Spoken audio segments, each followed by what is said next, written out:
নমস্কার, আমি অয়ন। একই কাণ্ড। ভবানীপুরে শুভেন্দু অধিকারী মমতা বন্দ্যোপাধ্যায়কে হারিয়েছেন বলে, নন্দীগ্রামে তৃণমূলকে হারিয়েছেন বলে তার পিএকে খুন হতে হলো। শুধু শুভেন্দু অধিকারী দাবি করছেন না, দাবি করছেন চন্দ্রনাথ রথ, শুভেন্দু অধিকারীর পিএ, তার মা, তার পরিবারের লোকজনও। ভোটের ফলাফলের পরেই লাগাতার হুঁশিয়ারি আসতো, হুমকি আসতো। যে ফোন নাম্বার থেকে আসতো চন্দ্রনাথ রথের পরিবারের কাছে, সেই ফোন নাম্বার পুলিশকেও দেওয়া হয়েছে। এরকমটাই দাবি করেছেন চন্দ্রনাথ রথের পরিবার। আমরা যে ক্ষমতায় আসার জন্য আমাদের সভাপতি, বিরোধী দলনেতা যখন বলছেন সুশৃঙ্খলভাবে থাকতে, তখন শাসক দলের যারা গরম গরম বক্তব্য দিয়েছিল যে 4 তারিখের পরে দিল্লির কোনো ভাব রক্ষা করতে পারবে না, সেটাই তারা দেখিয়ে দিল।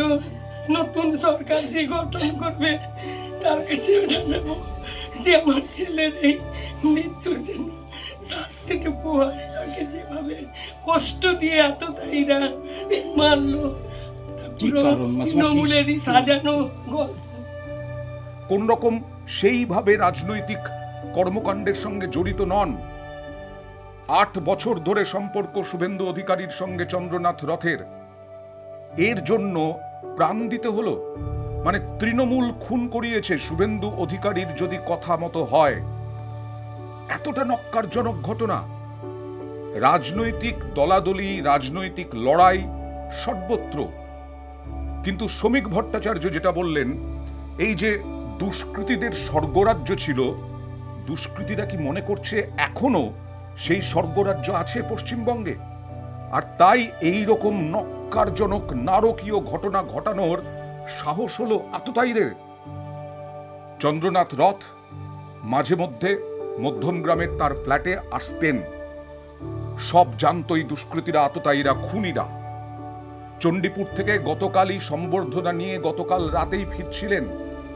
কতটা রেকি করে, কতটা চক্রান্ত করে, ষড়যন্ত্র করে খুন করা হয়েছে তা প্রতিটা পদক্ষেপ আততায়ীদের একদম স্পষ্ট।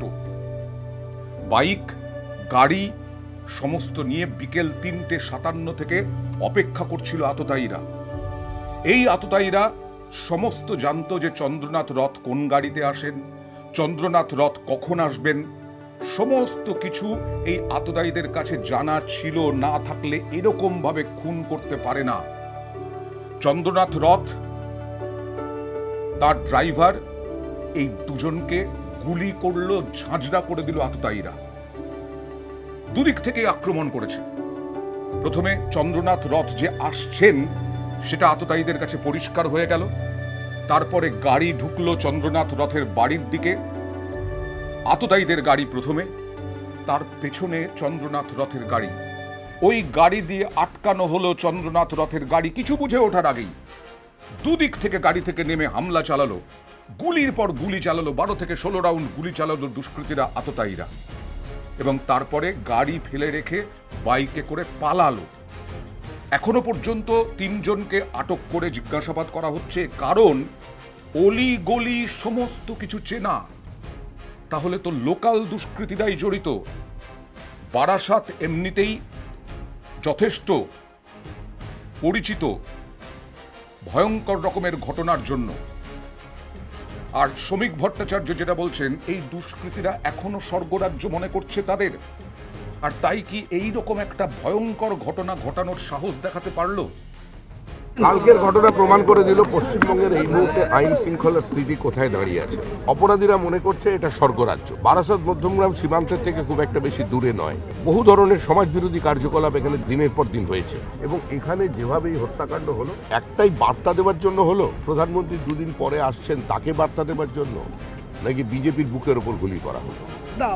এইভাবে উত্তেজনা তৈরির চেষ্টা হচ্ছে। আমাদের কি ক্ষমতা নেই? সিংহ স্থবির বলে যদি কেউ মনে করে তাকে পদাঘাত করবে, ভুল করছে। এটা সম্পূর্ণভাবেই একটা পরিকল্পিত প্রতিহিংসাজনিত রাজনৈতিক হত্যাকাণ্ড। তারা পালিয়েও যেতে পারলো। একটা গাড়ি, সেই গাড়ির নাম্বার চুরি করা হলো। একটা গাড়ির নাম্বার শিলিগুড়ির একজন গাড়ির মালিক, তিনি অ্যাপে গাড়ি কেনাবেচা বা অন্যান্য অনেক কিছু কেনাবেচার অ্যাপে একটা বিজ্ঞাপন দিয়েছিলেন তার গাড়ির নাম্বার দিয়ে গাড়িটি বিক্রি করবেন বলে। আর সেই গাড়ির নাম্বার চুরি করে নাম্বার প্লেট বানিয়ে তারপরে এই হামলা, এই গুলিতে ঝাঁঝরা করে দেওয়া বুদ্ধদেব বেরা, চন্দ্রনাথের গাড়ির ড্রাইভার, তিনি এখন মৃত্যুর সঙ্গে পাঞ্জা লড়ছেন। 2টো গুলি বের করা গেছে, আর একটি গুলি আছে। 48 ঘন্টা না গেলে সেই গুলি বের করা সম্ভব নয়, কারণ বুদ্ধদেব বেরার ফুসফুস, লিভার সমস্ত কিছুতে গুলি। চন্দ্রনাথ রথের 3টে গুলি হার্ট একেবারে ছিন্ন বিচ্ছিন্ন করে দিয়েছে, হৃদযন্ত্র ছিন্ন বিচ্ছিন্ন করে দিয়েছে, আর তারপরেই মাল্টি অর্গান ফেলিওর। এত বড় খুনের ঘটনা ঘটালো দুষ্কৃতীরা, আততায়ীরা কার মদতে, কাদের মদতে? রাজনৈতিকভাবে একেবারে তৃণমূলকেই বলা হচ্ছে। একটি নিষ্পাপ শিক্ষিত তরুণকে খুন করা হলো কেবলমাত্র বিজেপির শুভেন্দু অধিকারীর আত্মসহায়ক বলে, আর শুভেন্দু অধিকারী ভবানীপুরে মমতা বন্দ্যোপাধ্যায়কে হারিয়েছেন বলে শুভেন্দু অধিকারী দাবি করছেন। একই সঙ্গে তিনি বলেছেন চন্দ্রকান্তের অপরাধের কোনো ইতিহাস নেই, সরাসরি রাজনীতির সঙ্গেও যুক্ত ছিল না। বিরোধী দলনেতা শুভেন্দু অধিকারীর সহায়ক হওয়ার জন্যই ওকে খুন করা হয়েছে। চন্দ্রকান্তের কোনো ক্রিমিনাল ব্যাকগ্রাউন্ড নেই, সরাসরি রাজনৈতিক কোনো পরিচয় নেই, কোনোদিন মঞ্চে উঠে বক্তৃতা করে কাউকে আক্রমণ করেছে তার কোনো উদাহরণ নেই। তাই তার এই মৃত্যুর কারণ কেবলমাত্র বিজেপির শুভেন্দু অধিকারীর সহায়ক বলে, আর শুভেন্দু অধিকারী ভবানীপুরে মমতা ব্যানার্জিকে হারিয়েছে বলে।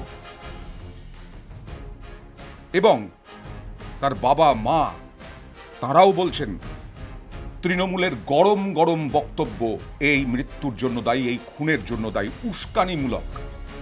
চন্দ্রনাথ রথকে উস্কানিমূলক বক্তব্য তৃণমূলের নেতারা রেখেছেন, এবং তারপরে ভোটে হারের পরেও এখনো সেই দুষ্কৃতীদের দৌরাত্ম্য, দুষ্কৃতীদের ইন্ধন যোগানো, তার অভিযোগ উঠছে তৃণমূলের বিরুদ্ধে। ঠান্ডা মাথায় রেকি করে খুন করা হয়েছে, তো পরিষ্কার বোঝা যাচ্ছে। নাম্বার চুরি করা, গাড়ি কার তা এখনো জানা যায়নি, তার সঙ্গে বাইক উদ্ধার, সেই বাইকেও গলতি আছে। এই বাইক করে পালিয়েছিল, গাড়ি করে এলো, বাইক সঙ্গে নিয়ে এলো। 3:57 থেকে রাত 10টা পর্যন্ত ওয়েট করেছে চন্দ্রনাথ রথের জন্য। এই চন্দ্রনাথ রথকে কিভাবে আটকানো গেল, কিভাবে আটকানো যায়, সেই সমস্ত পরিকল্পনা, ষড়যন্ত্র চক্রান্ত করে, যার সঙ্গে রাজনীতির সেরকমভাবে কোনো সম্পর্ক নেই, তাকে খুন করা হলো শুভেন্দু অধিকারীকে শুধুমাত্র দমিয়ে রাখার জন্য, শুধুমাত্র শুভেন্দু অধিকারী যাতে মন থেকে ভেঙে পড়েন তার জন্য। এরকম ঘটনা তো এর আগে দেখিনি, যে এই রকমভাবে বিরোধী দলনেতা হওয়ার জন্য এই রকমভাবে অভিযোগও ওঠেনি যে বিরোধী দলনেতা হারিয়ে দিয়েছেন, বিরোধী দলনেতা যিনি এখন মুখ্যমন্ত্রী হওয়ার সম্ভাবনা, তার পিএকে খুন করা হলো। আমরা পুলিশের কাছ থেকে খুব দ্রুত বড়সড় পদক্ষেপ আশা করব। এবং শুধু তাই নয়, কারা এর মাথায়, মানে কত বড় এই রকম ভাবে মারার সাহস, বড় মাথা থেকে ইন্ধন না পেলে হতে পারে না।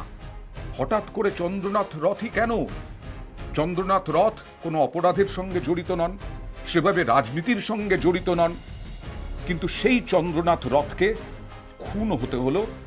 শুভেন্দু অধিকারী দাবি করছেন তার পিএ বলেই খুন হতে হলো, ভবানীপুরে হারানোর জন্য খুন হতে হলো। তবে এই রকম স্বর্গরাজ্য আর থাকবে না, কারণ বিজেপি এসে বুঝিয়ে দিয়েছে যে শুধুমাত্র রাজনীতির জন্য অপোনেন্ট দলকে আক্রমণ করা বা পার্টি অফিস দখল করা, এগুলো তারা মেনে নেবে না। দুষ্কৃতীদের কোনোভাবেই তারা আমল দেবে না, দুষ্কৃতীদের কোনোভাবেই তারা ইন্ধন যোগাবে না, কারণ বিজেপি পার্টি হচ্ছে রেজিমেন্টেড, বিজেপি পার্টি হচ্ছে একটা সংগঠন ভিত্তিক। বিজেপি কখনো কোনো দুষ্কৃতীদের ওপর নির্ভর করে রাজ্য চালাবে, এটা হবে না, হয়নি। সেই জায়গা থেকে দুষ্কৃতীরা যদি এখনো মনে করে যে পশ্চিমবঙ্গ দুষ্কৃতীদের স্বর্গরাজ্য, তাহলে বিরাট বিপদ দুষ্কৃতীদের কাছে।